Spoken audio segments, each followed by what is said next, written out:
está começando mais uma edição do Debate Unibrasil. O programa traz assuntos relevantes para a sociedade a serem debatidos por especialistas. Eu sou a Thaís Vieira e hoje nós vamos falar sobre assédio e importunação sexual contra as mulheres. Recebemos hoje no estúdio a coordenadora das Delegacias da Mulher no Paraná, a delegada Márcia Rejane Vieira Marcondes. Obrigada pela presença, Márcia. Eu que agradeço. E também a advogada e sócia em um escritório especializado em atendimento a mulheres e LGBTI+, Mariana Paris. Obrigada pela presença, Mariana. E antes de começar o debate, vamos falar sobre alguns dados importantes. 97% das mulheres com mais de 18 anos afirmaram que já passaram por situações de assédio sexual no transporte público, aplicativos ou em táxis, segundo pesquisa dos institutos Patrícia Galvão e Locomotiva, com apoio da Uber. Os institutos entrevistaram em fevereiro deste ano 1.081 mulheres que utilizaram o transporte público ou privado nos 3 meses anteriores à data do início do estudo. As entrevistadas foram ouvidas em todas as regiões do Brasil. Sudeste 38%, Nordeste 22%, Centro-Oeste e Norte 20% e Sul também 20%. Ainda de acordo com a pesquisa, 41% das entrevistadas afirmaram que foram vítimas de olhares insinuantes no transporte público, ônibus, metrô e trem, 10% em veículos de aplicativo e 11% em táxis. Esse foi o tipo de situação de assédio mais relatado nas 3 formas de locomoção. As encoxadas correspondem a 35% dos casos denunciados por vítimas no transporte público, seguidas de cantadas indesejadas, passadas de mão pelo corpo e contato de cunho sexual. Em Curitiba, a Guarda Municipal atendeu recentemente 2 casos de importunação sexual dentro do transporte coletivo, no mesmo dia. Já são 57 situações registradas pelo órgão desde o início do ano. E esse número não para de aumentar. E como podemos perceber, os dados são bastante assustadores. Delegada, Márcia, como que é o trabalho da Delegacia da Mulher nesses casos de assédio e importunação sexual? A Delegacia da Mulher trabalha basicamente com 2 tipos de público, né? Todas mulheres, todas adultas, mas 2 tipos de público. Um público que é a violência doméstica familiar e outro a violência sexual. A importunação sexual ela está incluída na violência sexual. E até retomando um pouquinho do histórico, que esse crime é relativamente novo, antes nós tínhamos a importunação ofensiva ao pudor. E a importunação ofensiva ao pudor era um crime que não tinha uma pena superior a 1 ano. Então o que acontecia? Se resolvia por termo circunstanciado, e como a doutora Mariana bem sabe, nós recebíamos a vítima e o agressor no mesmo momento e liberávamos ao mesmo tempo os 2. Porque o procedimento não nos permitia prender o agressor. Hoje não. Hoje, não só o ordenamento nos permite prender, como felizmente não nos permite arbitrar fiança. Então, a fiança só pode ser arbitrada pelo juiz. Então, efetivamente, a mulher está muito mais salvaguardada agora, porque esse crime realmente ficou mais pesado. E isso, infelizmente, nós precisamos que tivesse aquela situação lá em São Paulo, em que o rapaz ejaculou numa moça num evento, uma semana depois em outra, né, para que realmente se levasse em consideração a necessidade da mudança legislativa. Então, o atendimento hoje, ele dá um suporte melhor para as mulheres e, efetivamente, nós temos, então, um aumento nessas reclamações, porque se vê algum resultado, né? E, Mariana, quais são os tipos de violência contra a mulher que existem? Thaís, essa sua pergunta é bem complexa, né? Eu vou tentar resumir um pouquinho aqui, só para a gente entender especificamente no que diz respeito à violência sexual contra a mulher, né? Então, a gente confunde muito essa questão do assédio com a importunação sexual, porque o assédio, assim, no sentido amplo, que é o que a gente fala no senso comum, não corresponde exatamente ao assédio que a gente prevê na legislação penal hoje no Brasil. Então, eu vou explicar um pouquinho o que é o assédio no nosso senso comum, né? A gente diz assédio sexual especificamente de qualquer cantada ofensiva, de qualquer coisa que a mulher não tenha desejado receber, né? Qualquer coisa que ela não tenha consentido. Então, pode ser uma cantada, pode ser um toque, pode ser um beijo roubado. Tudo isso a gente no senso comum costuma chamar de assédio sexual. O assédio sexual para a legislação é uma coisa um pouquinho diferente. esse tipo de investida sexual, ela tem que ter acontecido dentro de um contexto de hierarquia. Então, seja no trabalho, no emprego, no estágio, em alguma situação em que quem fez essa conduta de ultrapassar esses limites que a mulher coloca tem que ter sido especificamente um superior hierárquico a ela. Então, o assédio sexual como crime precisa ser caracterizado a partir disso. Então, é uma questão ali de um superior, um chefe que oferece. Então, assim, ó, veja, você vai ser promovida se você sair comigo sexta-feira, se você tomar aquela cerveja comigo, manda foto, faz alguma coisa nesse sentido, pode ser caracterizado como um assédio sexual, que é bastante diferente da noção que a gente tem no assédio, né, de uma forma geral aí na sociedade. O assédio, na forma geral que a gente tem no senso comum, vai se caracterizar, na maioria das vezes, como importunação sexual, que é esse crime novo, né, que a doutora comentou, que daí vai incluir essas questões, por exemplo, de ejaculação no transporte público, encoxadas, como você comentou ali no início, passada de mão, ejaculação, masturbação, todas essas coisas, independente de onde elas aconteçam, normalmente dentro de espaços públicos, né, no ônibus, enfim, elas vão se caracterizar como importunação sexual daí. Então, o assédio, de uma maneira geral, que a gente tem no senso comum, acaba sendo enquadrado como importunação sexual, normalmente. E se me permitir só complementar uma coisa, quando a gente tem esse assédio, que é essa situação que ocorre com essa situação hierárquica, a gente sempre tem uma autoria conhecida. Por quê? Porque é necessário esse vínculo. A vítima sempre conhece. Pode ser tanto a promessa de uma progressão funcional, como pode ser uma promessa de uma pena, uma demissão ou uma segurada na carreira, enfim. Já no caso do assédio sexual, da importunação sexual, não. Nós vamos ter, na sua imensa maioria, né, até hoje não atendi um que não fosse assim, um autor desconhecido da vítima. Então isso daí também é uma coisa que a gente pondera nesse momento. Sim, é normalmente uma situação em que a pessoa não tem uma relação próxima, né, com o agressor, né? Normalmente é uma pessoa enfim, da sociedade, de fora ali, de alguém que ela não conhece, né? E como que a lei penaliza esses casos, tanto de assédio sexual e de importunação sexual? Os dois prevêem pena de prisão, né? As duas situações. A situação de assédio sexual, nós normalmente temos uma situação mais crônica. As nossas vítimas demoram, às vezes, a nos procurar, inclusive. Por quê? Porque estão naquele ambiente onde efetivamente você está trabalhando, você depende daquele lugar, né? Às vezes, nas primeiros assédios, ela até acha que entendeu errado, a gente tem essa circunstância. Então, mas normalmente nós vamos ter uma situação crônica que vai fazer com que a gente tenha que estar ao inquérito, fazer um mecanismo de provas mais robustas. Na situação da importunação, normalmente nós vamos ter uma situação de flagrancial. Aquele fato aconteceu naquele momento. Como você falou, Thaís, a nossa Guarda Municipal ela tem um atendimento específico a essa situação quando nós temos isso dentro dos terminais ou dentro dos ônibus. Porque pode ser em qualquer local acessível ao público. Né? Por quê? Porque é responsabilidade deles, é responsabilidade da prefeitura, né? A segurança das pessoas que estão utilizando dos transportes ou dos próprios terminais. Então, o acesso, a chegada é muito mais rápida, né? Os motoristas, eles têm já uma orientação do como proceder.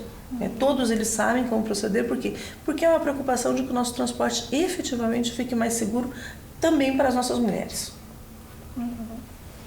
E os motoristas, se acontece dentro do ônibus o assédio, eles podem talvez desviar da rota e chegar até uma guarda municipal mais próxima para ajudar essa pessoa que sofreu o assédio?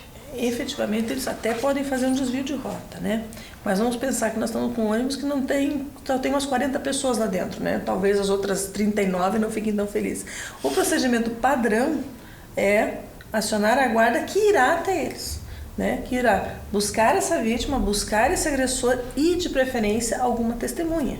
Porque, claro, que ele vai dizer que não fez, ela vai dizer que fez, né? Então, às vezes a gente tem até a sorte de ter alguma imagem, que também nos ajuda muito, né?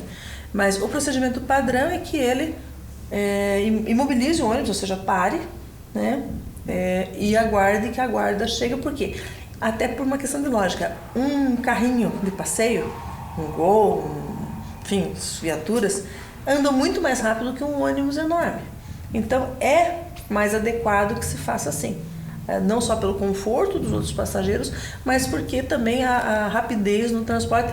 E veja bem, nós vamos ficar com uma pessoa talvez 2, 3 minutos até que chegue uma viatura da guarda com ele, a vítima e as outras pessoas no mesmo ambiente, né?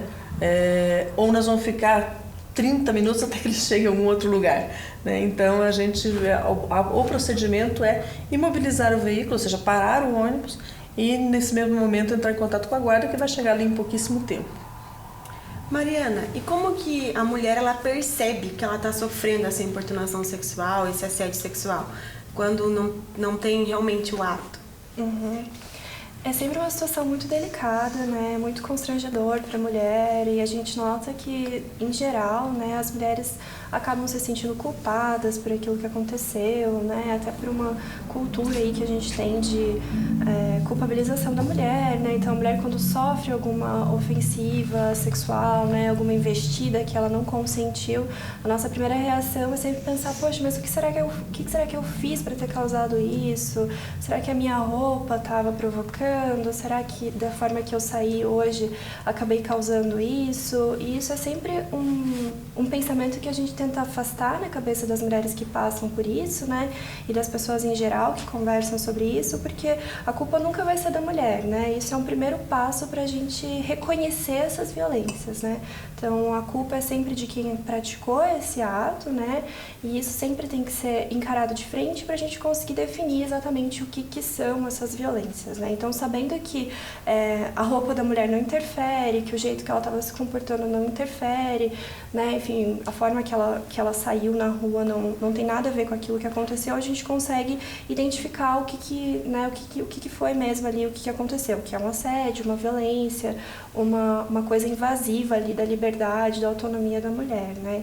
Então, o primeiro passo eu diria que é esse, nunca se sentir culpada, né? Nunca se responsabilizar por aquilo que aconteceu e pensar mesmo que nós somos autônomas, né? Nossos direitos, a gente tem que estar no espaço público, na rua, sem sofrer nenhum tipo de comentário, né? Toque, nada que não seja consentido, né? Ou autorizado. Tudo isso tem que ser devidamente encaminhado como as violências que são, né? Uma pessoa, se eu passar uma mulher nua aqui, isso nos obriga a tocar nela? Né? Perguntar os homens aqui. Então, porque ela passou nua, eu sou obrigada a tocar nela. Então, não. A vítima, ela continua sendo vítima, as ações dela não obrigam a outra pessoa a agir dessa forma. E é interessante, como a gente trabalha muito com mulheres, essa noção que as mulheres trazem do berço, parece, de que a culpa é nossa. Não interessa o que foi. Né? E em a gente já vem com essa ideia de que a gente veio para o mundo para fazer as coisas darem certo. Eu até hoje olhei no meu armário, ainda não achei aquela varinha mágica para fazer as coisas dar certo, mas devia ter recebido, né? E ela vem com essa ideia de que de algum momento ela chega pra gente contando uma história e diz, eu não devia estar naquele horário, naquele lugar, daquele jeito, e a gente tem todo um trabalho para explicar para ela que não, que ela pode estar naquele lugar, daquele jeito, daquela forma, e que isso não autoriza outra pessoa a tocá-la, né? Se ela não o desejou e se ela não autorizou.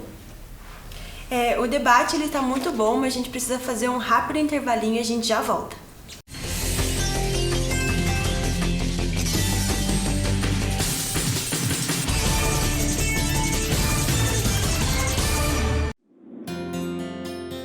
Todo dia é uma oportunidade de mostrar quem somos, de se superar, de fazer o melhor. Em cada dia que começa, a gente vai construindo juntos o nosso jeito de ser, de aprender, de educar. A gente vai construindo juntos o Unibrasil.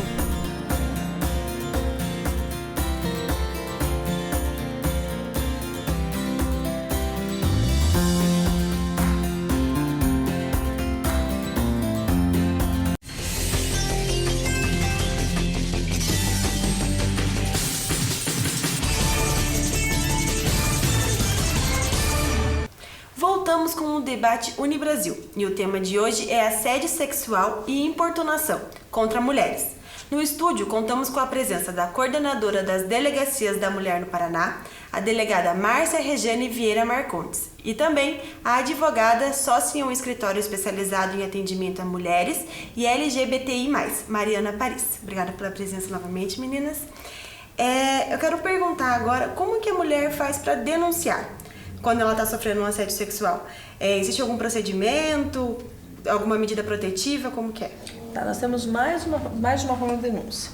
Se um fato está acontecendo naquele momento, né, então nós podemos chamar ou a Polícia Militar através do 190 ou a Guarda Municipal através do 156, né? Se a situação não está acontecendo naquele momento, já aconteceu, então nós não estamos numa situação de flagrância mais, ela pode se dirigir à Delegacia da Mulher, estando em Curitiba. Nós estamos no equipamento chamado Casa da Mulher Brasileira, ali no Cabral, para que ela faça o boletim de ocorrência dela e isso dê início a um processo, conhecendo ou não o autor. Às vezes há aquela ideia, não, mas eu não sei quem ele é. Ok, você não sabe, mas nós vamos procurar por ele. Mas essa situação que a gente tem de importunação, que de modo geral as vítimas não conhecem seu agressor, se já aconteceu naquele momento, ela paralisou, que é muito normal, né, Mariana? As meninas paralisarem, porque até entender que aquilo aconteceu com ela, né? E de repente ela chega em casa e comenta com a mãe, ou comenta com o irmão, com uma amiga, e diz, olha, realmente aconteceu um crime, compareça à Delegacia da Mulher, por quê? Porque ela não está fazendo só por ela está fazendo também pelas outras mulheres. Porque esse tipo de situação não é uma situação que aconteceu uma vez na vida com ele, isso se repete. Tá, aí a gente vai ter início a um procedimento. Mas eu vejo uma coisa, até vi uma situação, o cara que estava importunando a moça no ônibus, ele é meu vizinho, eu conheço ele, não sei nem quem é a moça, mas ele eu conheço e tal, eu vi essa situação. Você pode fazer a sua denúncia através do 180, né?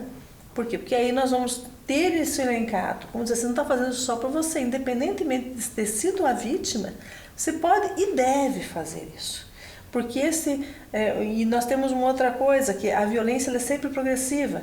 Então, se no primeiro momento ele estava lá só no esbarrãozinho e tal, ele vai progredindo até onde não sabemos. Então, com atos mais violentos, com atos mais frequentes, então é uma maneira disso ser sanado. Quando nós estamos naquela situação de assédio, aquela situação em que a gente tem a situação funcional, da mesma forma, ela deve comparecer à delegacia com o maior número de elementos que ela tiver, porque hoje em dia tem um negócio chamado telefone, em que a gente tem um elemento de prova fantástico, porque as pessoas mandam mensagens, as pessoas mandam e-mails, as pessoas mandam fotos horríveis, mas mandam.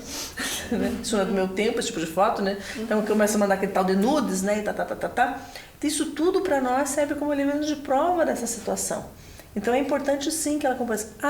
Se ela for à Delegacia da Mulher e contar a história dela, e à medida que for orientada e tal, ela entender que não é o momento de fazer o procedimento, ninguém vai obrigá-la a fazer. Nosso primeiro papel é orientá-la.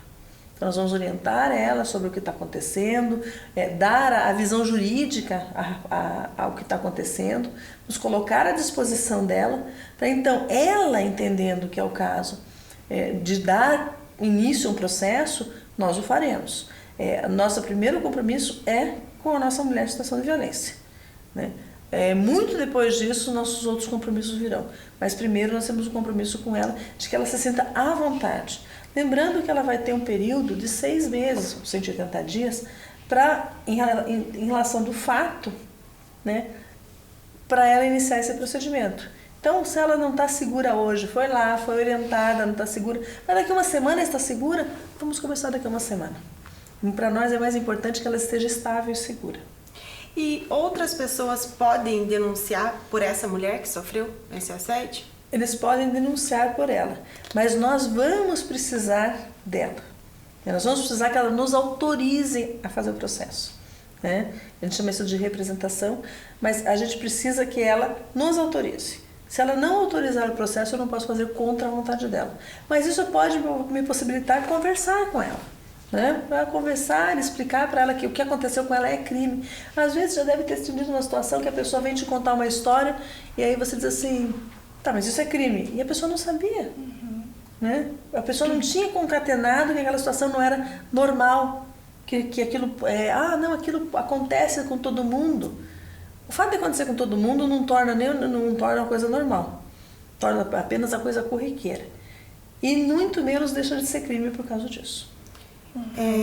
E Mariana, você acha que esses altos números de assédio, de importunação sexual é um problema estrutural da nossa sociedade? Sem dúvida, Thaís, é um problema estrutural, é um problema grave e é um problema que, em alguma medida, todas as mulheres já experienciaram durante algum momento da vida, né? Isso, enfim, está fundado aí numa falta de informação das pessoas, né? Numa ideia muito antiga de que as mulheres têm menos direitos que os homens, estão numa posição social inferior, né? Então isso ainda é muito naturalizado, né? Seja na questão da violência doméstica, seja na questão da violência sexual, né? A gente ainda tem essa cultura de achar que, por exemplo, o corpo da mulher, porque está no espaço público, porque está num lugar, né, que tem outras pessoas, aquele corpo também é público, né? A gente se sente muito autorizado enquanto sociedade, enquanto grupo, né, de pessoas, a dizer coisas sobre aquele corpo, a julgar aquela mulher, a dizer, bom, mas nem era bem isso que você estava falando, né? A culpá-la por eventuais coisas que possam acontecer. E isso é um problema muito grave que a gente tem que batalhar muito para desconstruir essa cultura na cabeça das pessoas, né? Eu acho que uma chave muito importante para a gente ir desconstruindo tudo isso é a informação, né? Então, contribuir para que essas informações circulem, ser a pessoa que está do lado de uma mulher que passou por uma situação como essa, que informe ela, veja, isso é um crime, você precisa, né, denunciar, você precisa procurar os seus direitos, você não faz isso só por você faz isso por outras mulheres. É uma atitude que contribui não só para ir diminuindo esses casos, mas para diminuir essa mentalidade que inferioriza as mulheres, né? Lembrar que a gente está sempre educando alguém. Hoje nós estamos educando os nossos filhos, hoje estamos educando as pessoas, os nossos familiares, a sociedade. Quando nós reagimos, nós demonstramos que isso é possível, né? Nós demonstramos que isso é o certo, né? Nós temos que, nesse educar, colocar exatamente o que a doutora Mariana colocou, que o corpo da mulher é dela, é uma decisão, não é porque ela está no baile funk, né? Não é porque ela bebeu, que isso autoriza outra pessoa a fazer alguma coisa com ela, né? Não autorizaria a fazer com um homem nem com uma mulher, né?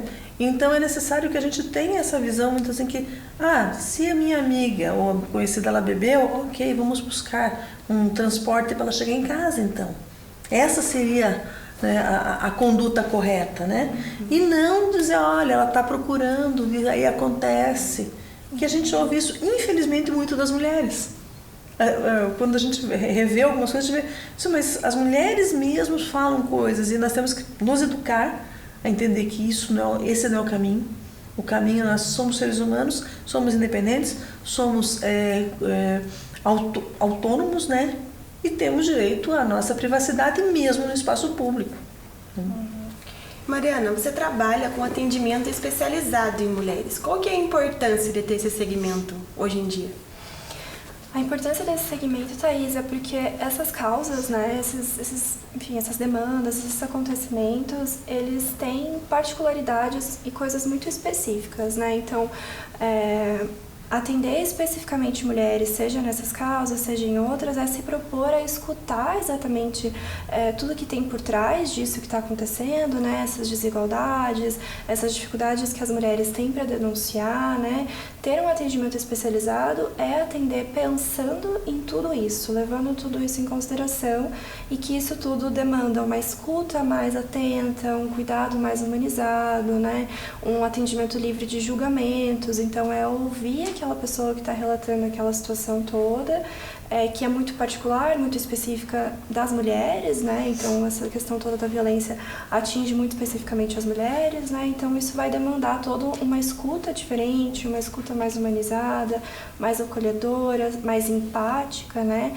Que é também um trabalho muito bacana desenvolvido na Delegacia da Mulher, na Casa Brasileira, que conta com esses serviços também multidisciplinares de escuta das mulheres, né? Então, muito inspirado nisso que vem a minha atuação como advogada, assim, e muito focada nesses problemas que as mulheres vivenciam com muita especificidade, né? E Márcia, o poder público tem estrutura suficiente para atender essas mulheres? Nós temos uma capacitação que nós fazemos há alguns anos para cá exatamente voltada como a doutora Mariana falou, a esse momento de respirar, ouvir, porque quando a gente está trabalhando no patrimônio, furtos e roubos e tal, a pessoa chega lá, meu carro foi levado, ok, de onde? Com 3 perguntas você termina o boletim de ocorrência. Nossos boletins de ocorrência da Delegacia da Mulher levam, em média, 2 horas e meia para ser confeccionados. Por quê? Exatamente porque nós entendemos que essa mulher está no momento em que ela vai contar muito mais coisas do que nós precisamos saber, seja em qual tipo de crime nós estejamos trabalhando, porque primeiro ela tem a justificação do outro, né? Não, isso aconteceu comigo por quê? E a gente tem que quebrar esse momento dela. Isso não é uma atividade muito fácil, né?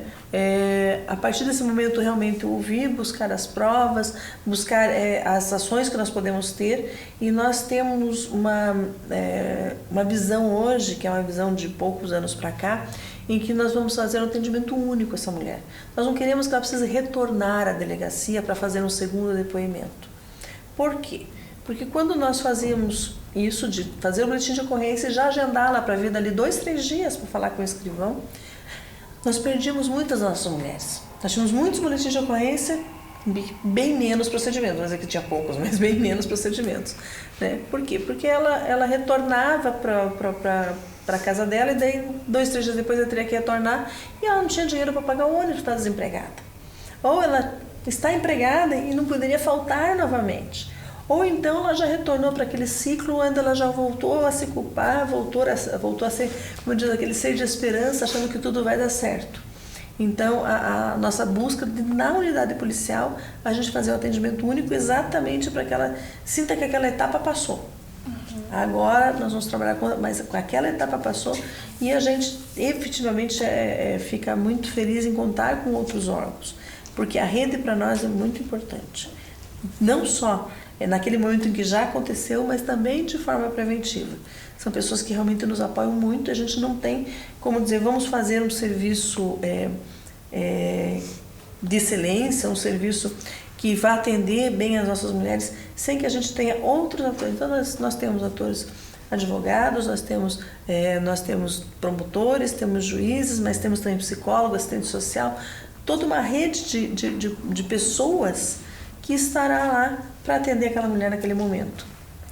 E existem projetos de ônibus exclusivo para mulheres. Vocês acham que isso resolveria o problema, ou é só uma forma de maquiar algo que não tem como resolver?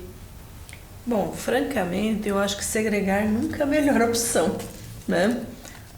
Pode ser aquela coisa assim, nós estamos no meio do incêndio, então vamos lá jogar água, ok. Pode ser uma coisa momentaneamente efetiva, né? Mas me parece que nós temos que trabalhar uma coisa muito mais complicada chamada educação. Que essa sim é que vai fazer com que a gente tenha uma mudança de panorama. Porque ok, nós segregamos, resolvemos esse problema agora, então nós pegamos um ônibus, pintamos ele da cor que você achar melhor, né? Porque daí adoramos fazer ônibus coloridos, né? Vamos fazer um ônibus da cor que achar melhor, e daí nós vamos transportar essas mulheres. Nós temos 52% da população de Curitiba e que se repete no estado são mulheres. Então nós teremos que ter 52% da frota, sim? Você acha que isso vai acontecer? Desculpe. Eu sou um pouco incrédula em algumas coisas. Por quê? Porque então teríamos que ter. Nós somos maioria. E eu acho que não. Nós temos que voltar assim, na educação, na penalização do criminoso, na segregação dele, não das mulheres. Sim. Não sei se... Sim. Não, eu concordo. Eu acho que é uma medida que eventualmente pode servir para dar uma mais segurança para a mulher naquele momento, né? Então a pessoa pode se sentir eventualmente mais segura ali de estar dentro de um ônibus exclusivo para mulheres, mas que não ataca diretamente o problema, né? Que é essa questão do machismo, que é essa questão da gente achar que os corpos das mulheres estão à disposição, né? Então a mulher ter que ocupar um espaço exclusivo para elas, primeiro que reforça toda uma estrutura, né, ainda de desigualdade, uma estrutura excludente, né? Então, normalmente o ônibus é rosa, né? Normalmente ele é uma coisa toda que reforça essa coisa do feminino, né? Que isso já é problemático por si e também não ataca o problema, né? A gente não vai aí divulgar essas informações, a gente não vai dar autonomia para essas mulheres fazerem as denúncias, né? Então, pode ser visto como uma medida ali imediatista para que a mulher se sinta mais segura, e aí eu também não vou criticar, né? Se alguma mulher quiser usar esse serviço porque se sente mais segura, mas como política pública talvez seja um pouco questionável. Um pouco advogado do diabo. Aí quando uma mulher for eventualmente tocada, como não estiver nesse ônibus rosa, lilás, cor de sei lá que cor, mas porque ela estava no lugar errado. Então ainda reforça isso. E a outra circunstância, assim, dessa daí realmente de super advogado do diabo, né?